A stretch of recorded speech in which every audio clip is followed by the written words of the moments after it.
appreciate you guys coming out here today. I want to apologize in advance. My Coach Smart gets to carry a microphone around at practice. I don't, and we've been doing a lot of encouraging out there.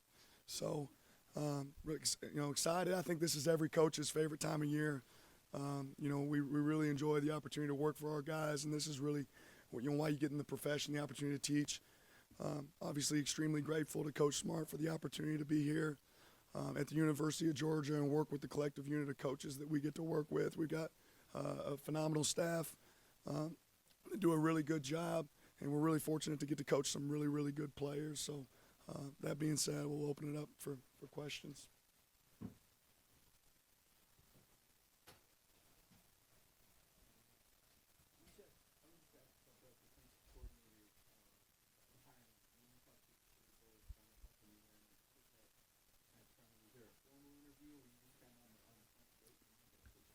I think one thing that's great about Coach Smart, anybody that works for Coach Smart, puts himself in a position every day where he's training you for opportunities moving forward. He wants you to think outside the box. So I think, the interview process for me started the day that I got here and probably back to my time when I was, at Alabama with Coach. But I think that's for every one of our coaches on our staff is he puts you in situations where you have to think, try to be ahead of the curve and prepare yourself for a situation if something changes and an opportunity presents itself.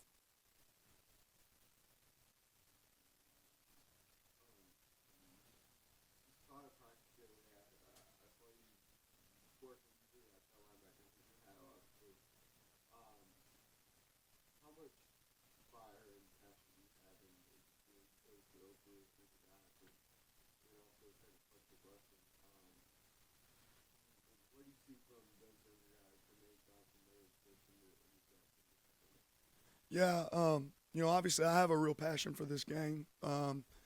Something I really love to do, and I always tell our guys, whenever football's over with, make sure you do something you're passionate about.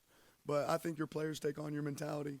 And if I played or coached really casually and just kind of was on cruise control out there, I think my players would play that way. So I want to play with passion, coach with passion, so my players play with passion. On young guys stepping up, we got a ton of competition in that room. I'm really, really excited about it. In fact, yesterday we were joking around. We started fitting some runs. The pads came on yesterday. I don't know if you guys know it's Shark Week, but Nolan Smith, we're calling him Hammerhead now, the way he likes to collision runs. So, there's some really good competition. We got some guys in there that are working really hard, but at this point, it's still wide open.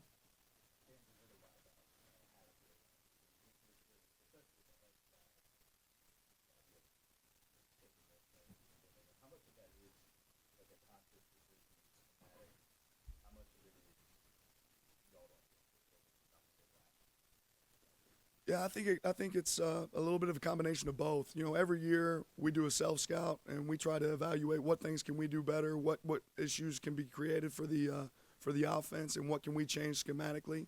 And then I think every fall when you start, you say, okay, what are the points of emphasis? What are we really going to hammer home? Because if you try to do everything, you're going to be an expert at nothing, right? So we want to really focus on, how do we coach it and how do we create it? If we emphasize it in that team meeting room, show examples of it every single day, then I think that more of it's going to show up on the field. But yeah, in correlation with also what we're doing different schematically, I think that's going to help as well.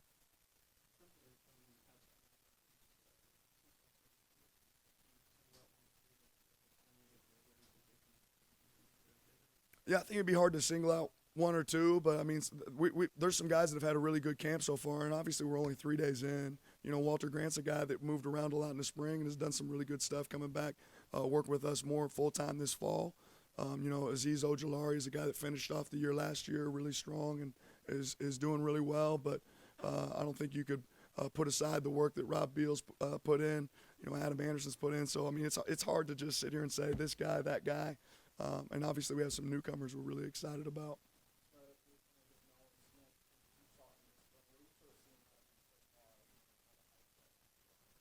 One thing coming in with guys, you want to make sure that it's not just about stars. And I think coming to college is a humbling experience for any person. So Nolan handled that the right way, but he's really eager to learn. He's extremely bright and smart. He's one of those guys that he signed his signing day papers, and then the next day he's like, Coach, where's my playbook at? Right? That's Nolan. And he's great for our room. He motivates our guys. He plays really hard, and you can overcome a lot of young mistakes when you play hard, and that's what's exciting probably about Nolan.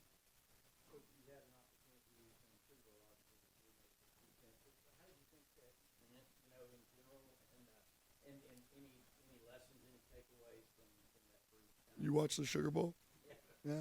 No, I mean, obviously a great learning experience. A great opportunity, but we didn't take advantage of it. I think it left a sour taste in our mouth. But that was last year, and this is, 2019 team's a completely different team than our 2018 team, and that's the focus. On the very first day, we talked about the guys that were there before and the guys that are there now, and it's a different group, right? So, that game, I won't say is put behind us because we acknowledge them. Well, what happened, but we've moved on from that, and we know that this is a completely different team at this point. But was that somewhat of a glimpse as to what DeAndre Baker and DeAndre Walker meant for that defense last year? Yeah, they were great. They were big keys, to our defense. But I'll say this, especially going into this year, we're not going to play 11 players on defense, right? We're going to play a lot of guys. We got a lot of experience returning, right? I'm looking to play as many guys as we can that are ready to play. Right, so now the expectation is to find the guys that could go in there, put themselves in position to go play, right, and then who's going to take advantage of those opportunities? We'll play as many as we can, The Sugar Bowl itself, the game itself, and the lead up to it, how similar were you effectively the defensive coordinator at that point? What was your role then? What is your role now? I mean, it was a team effort then, and it's a team effort now, right? And obviously, yeah, right now I'm charged with being the head coach of the defense. My job is to make Coach Smart's jobs easier, right? But I don't do that alone. I do that with every one of the coaches we have on defense, so Coach Schumann, Coach Scott, Coach Warren, and it's going to be a collective unit from today all the way to the end of season, right? And that's the way we're always going to operate on game day. Will there be a little bit of an executive committee? Yeah, at times, right? But it all starts with our head coach. And lucky for me, every day where I'm having a question, how would I operate as a defensive coordinator in that room, I can just look to my left and look at the guy that was the best D coordinator in the nation for 9 years, right? And ask him the question. So as long as I'm here, it'll always be committee. We'll always work together to get what we need to get accomplished. But there's some things I'm going to be charged with that require some more decisions to be made.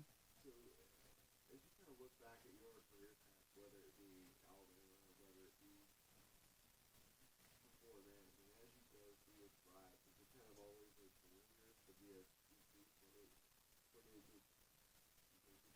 Yeah, absolutely. I've always had the goal to be able to be in a position I am now, and honestly realize how fortunate I am to be in that spot because I know how many good coaches don't get this opportunity. So yeah, it's something I've absolutely worked for, and obviously extremely grateful to Coach Smart for that opportunity.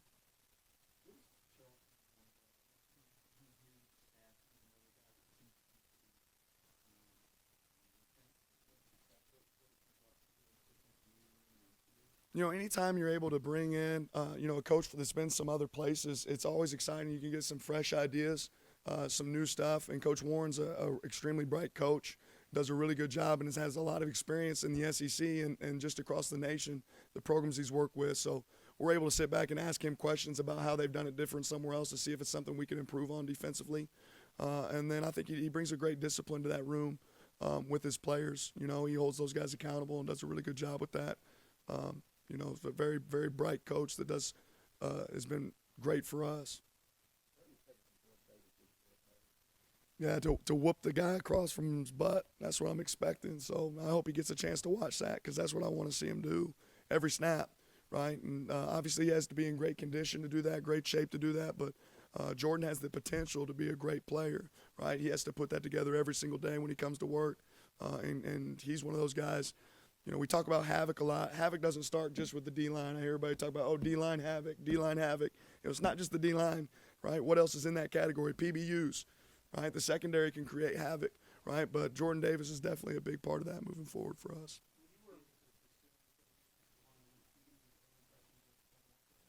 Yeah, it's hard to measure a ceiling 3 days in. I think it's still relatively early in fall camp, especially with yesterday being just the first day of pads.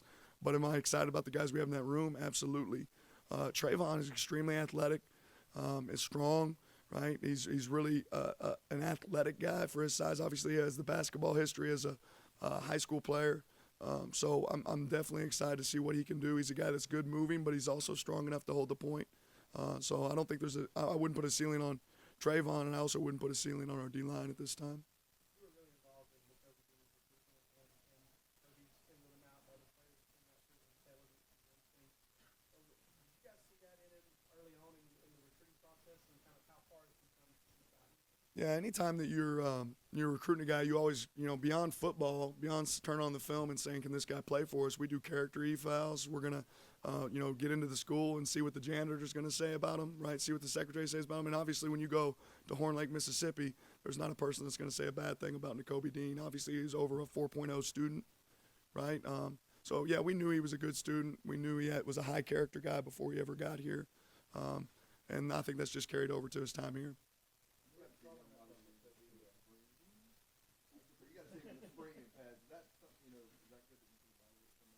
Yeah.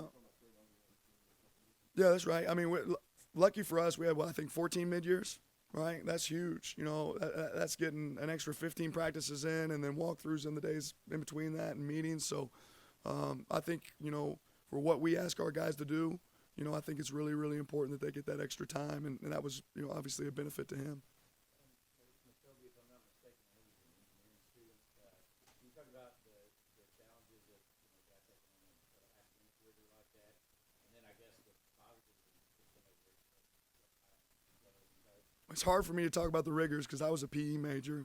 It's a little bit different. But, no, Nakobe, actually he's an engineering student. So is Nolan Smith. I think there's a few other guys on our team that are, and takes his academics extremely serious. I think the very first week he was here, his academic advisor the next day said I was getting an email from Nakobe Dean after midnight asking about where's this assignment at. He takes pride in it. So, yeah, there's a lot. Georgia's a great academic school. Right? When you come here, you have to perform not only on the field but in the classroom, and that's what we ask our guys to do. Not just, I don't want you to be number one, just on the field. You got to be number one in the classroom, and he's one of those guys that does that. I want to ask you about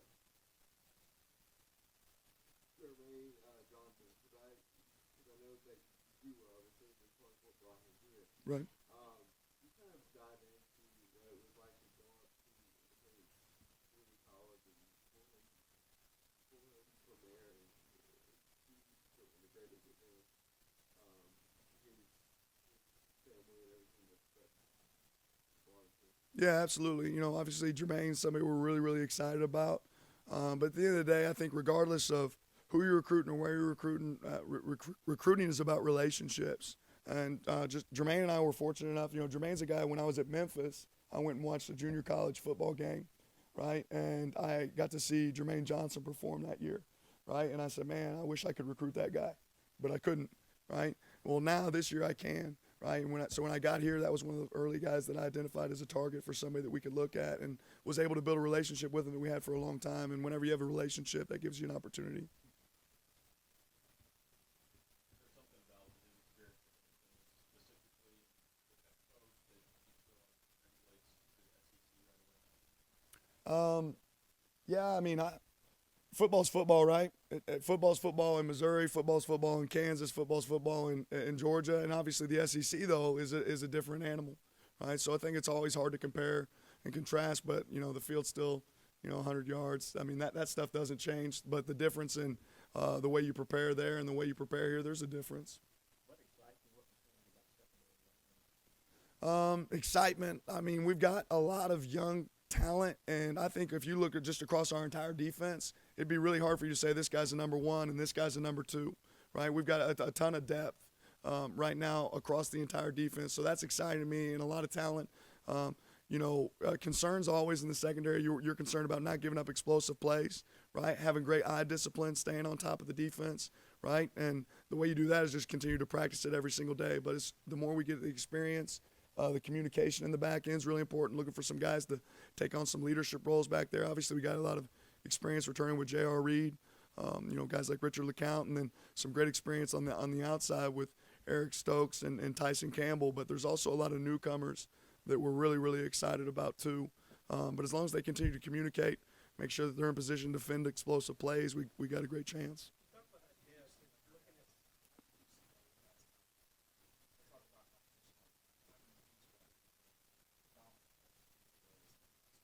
Well, you put them in a competition scenario. So what do we do? We try to create competition every day. And like you said, a lot of these guys are coming from a situation at their team where they're the best player on their team, and maybe that competition didn't exist.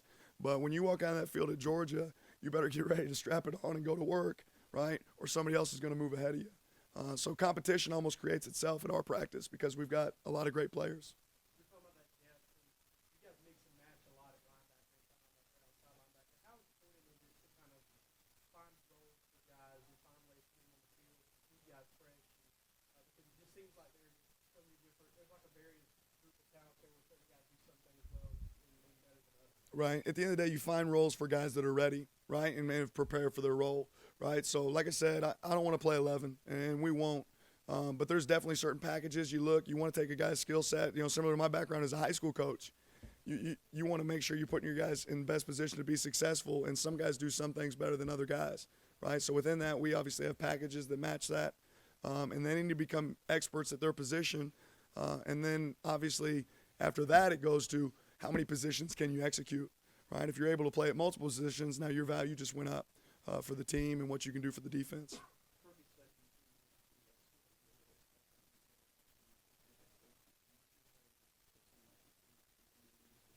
Coach Smart's extremely detailed, maybe the most detailed and efficient man I've ever been around. Every day reminds me not to waste a minute. So, I don't know if I'd say he's not sweating the details or not. I'll say this: the guy's detailed, right? You took him in the secondary. Could what type of things have seen thank you, whether it be in his performance or Right, and obviously, again, still early in the fall, everything being said, but Devon's a really, really sharp football player, very smart, can adjust on the fly, understands the mechanics of the secondary, and can play multiple positions. He's one of those guys we're talking about when you can do stuff with somebody, what can they do? He's one of those guys that can play multiple positions, but he's very smooth in transition. Obviously, he's has a cover background. I think we're continuing to challenge him to continue to get more physical in the run, and that's something I think that we're going to see here in the next few days of practice, the next few weeks leading up. But Devon's a very sharp player that adjusts really well, which is required for our defense.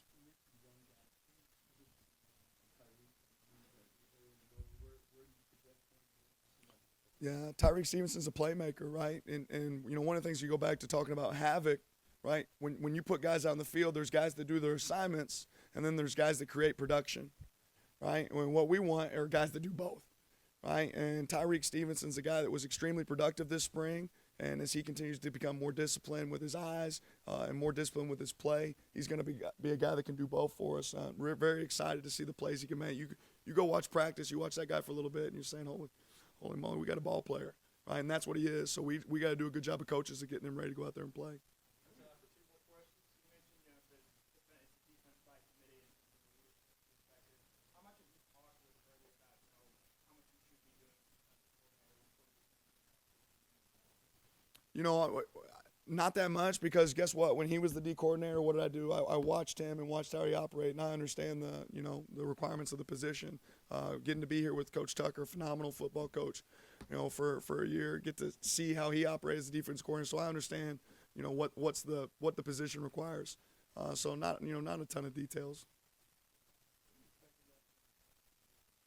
That's a good question. I would actually leave that up to Coach Smart at this time.